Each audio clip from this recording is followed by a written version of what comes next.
Olá! Se você quiser saber sobre medicação via oral e medicação endovenosa, fique comigo. Olá, eu sou o Dr. Vitor Rosseto Barbosa, médico neurocirurgião funcional.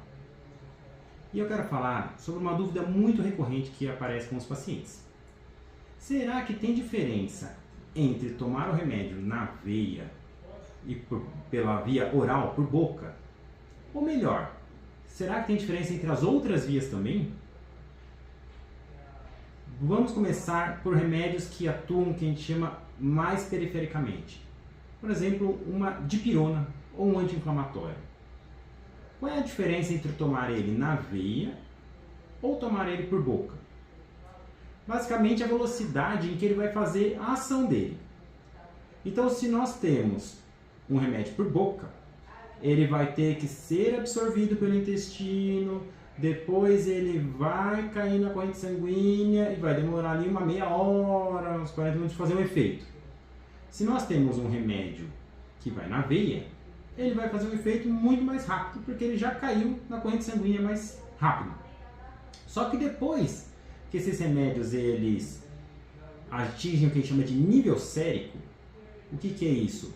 O remédio ele já fez a dose dele que tinha que ficar no sangue. Então, eu já tenho uma dose constante dele. Ele toma de horário, ele já atingiu a dose constante. Tomar na veia e tomar na boca vai ser a mesma coisa. Porque, é um remédio que eu tomo de 8 a 8 horas. A primeira dose faz ação rápida, se for na veia. Mas depois, na veia e na boca, o remédio já está no sangue. Tanto faz a via. Agora, tem os remédios que têm ação mais central, que é a classe da família do opioide. Morfina, metadona, fentanil ou outros remédios de ação central como o baclofeno, que é o que a gente usa para essa cidade.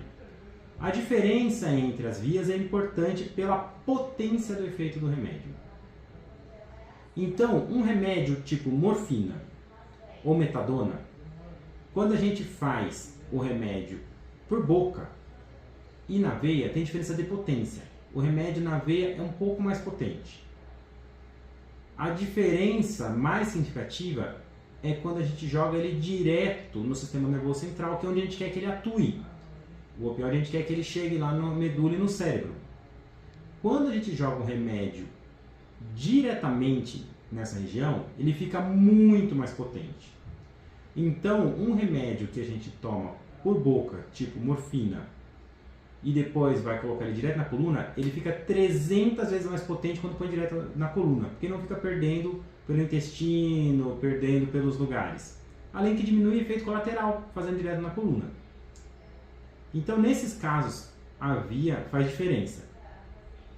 Também, fazer um remédio por boca ou na veia, existe a correção de dose. A gente faz na veia para ter um efeito mais rápido, mas depois existe correção de dose. A gente consegue fazer a correção de dose e pode manter por boca.